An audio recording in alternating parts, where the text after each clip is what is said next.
Nós vimos então que o calor é a energia que é trocada entre sistemas que estão a temperaturas distintas e que tende a fazer com que essa temperatura se iguale. Então é claro que um dos efeitos da troca de calor por sistemas materiais é provocar a variação da temperatura desse sistema. E quando nós consideramos uma troca de calor infinitesimal, a relação entre o calor trocado e a variação de temperatura vai ser uma relação de proporcionalidade. Então vai ser uma relação linear. A constante de proporcionalidade entre essa relação linear é certamente uma propriedade do sistema. E essa propriedade é o que nós chamamos de capacidade calorífica.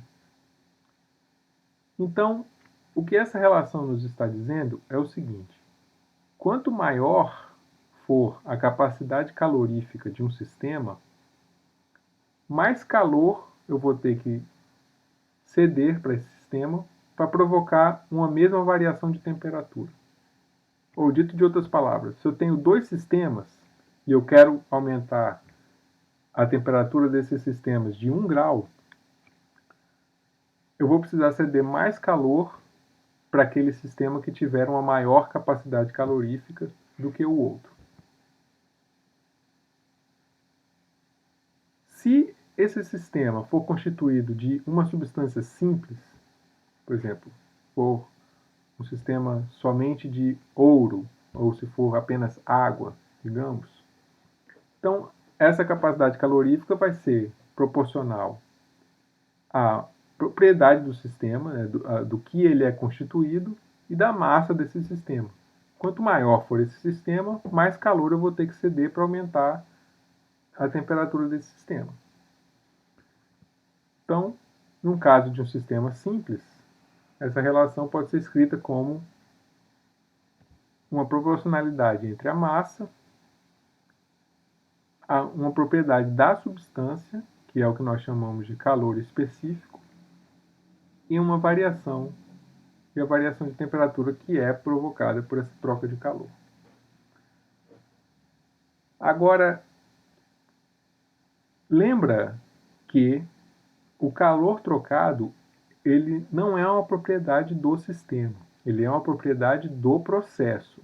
Então, diferentes processos vão levar a diferentes quantidades de calor trocado. O que isso quer dizer? Se eu quero aumentar a temperatura do sistema de 1 grau, mas eu faço isso mantendo o volume do sistema constante, eu vou precisar de uma quantidade de calor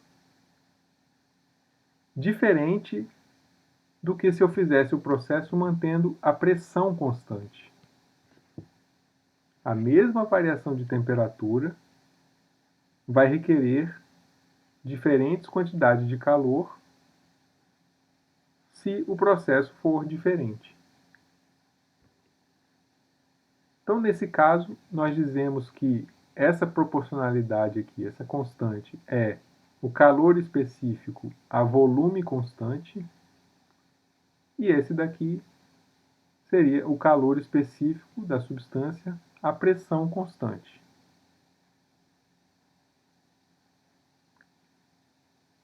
Nós vamos ver que é sempre necessário uma maior quantidade de calor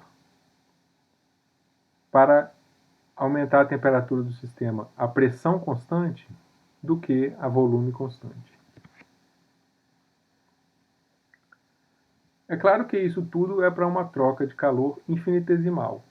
Agora, se a capacidade calorífica do sistema varia com a temperatura, nós precisamos realizar uma integração sobre a curva, que é uma curva que deve ser obtida experimentalmente em geral. Um outro efeito da troca de calor sobre a matéria pode ser, ao invés de ser provocar uma variação de temperatura, é provocar uma transição de fase.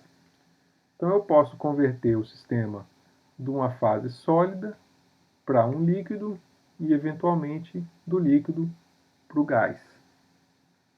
Nesse caso, a quantidade de calor vai depender, é claro, da massa do sistema, que vai passar por essa transição de fase, e do caráter do sistema, do tipo de substância que está sofrendo essa transição de fase. Então, nesse caso, o calor que é trocado para realizar a transição de fase em uma massa M vai ser proporcional a essa massa M e ao que a gente chama de calor latente da substância. Aqui nós mostramos um gráfico da temperatura do sistema como função do tempo, à medida que vai se cedendo calor a esse sistema. Então, digamos que nós temos água, ou gelo, né? Água em estado sólido.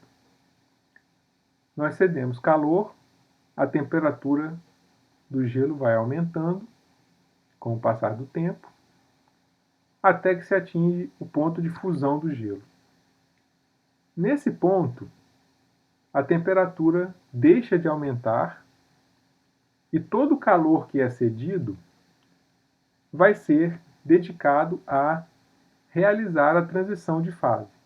Em termos microscópicos, realizar a transição de fase significa quebrar essa ligação intermolecular da substância. Então, um sólido, vocês veem, as moléculas estão muito bem ligadas. Então, nós cedemos energia até que, eventualmente, essas ligações são rompidas e as moléculas ficam muito mais livres, que é um estado líquido. E nós cedemos energia, aumenta a temperatura, até que, novamente, a energia de ligação é rompida, a ligação entre essas moléculas é rompida e elas se tornam moléculas mais livres, né, constituindo um gás. Então, nesse ponto da transição de fase, a energia que é cedida, o calor que é cedido, não é mais dedicado a aumentar a temperatura do sistema, mas a quebrar essas ligações intermoleculares. Então, a temperatura fica constante enquanto ocorre essa transição de fase. Uma vez que a transição de fase é completa, o calor que é cedido vai aumentar a temperatura do sistema, que agora é líquido, até chegar novamente a um outro ponto de transição de fase, ponto de ebulição. A água vai ser evaporada e nós temos então aqui no fim vapor e vai se aumentar a temperatura. É interessante notar alguns valores numéricos para as quantidades que nós estamos lidando aqui, para entender melhor essas relações, a estrutura atômica da matéria mesmo. Repara, aqui é o calor específico do gelo, calor específico da água e calor específico do vapor de água. Ou seja, isso aqui está nos dizendo o seguinte: eu preciso de 2,1 joules para cada grama de gelo para aumentar a temperatura de 1 Kelvin. Eu preciso de 4,2 joules para aumentar a temperatura de 1 grama de água de 1 Kelvin. Eu preciso de 2 joules de energia para aumentar a temperatura de 1 grama de vapor de 1 Kelvin. Compara isso com a energia que a gente precisa para derreter 1 grama de gelo, para vaporizar 1 grama de água. Repara que é muito mais fácil eu aumentar a temperatura de 1 grama de gelo de 100 graus Celsius do que eu derreter 1 grama de gelo. E é mais fácil aumentar a temperatura de 1 grama de vapor de água de 1000 graus Celsius, ou 1000 kelvins, do que eu vaporizar 1 grama de água. Então, para quebrar essas ligações intermoleculares, é necessário muita energia. Isso está caracterizado no calor latente de vaporização e de fusão dessa substância.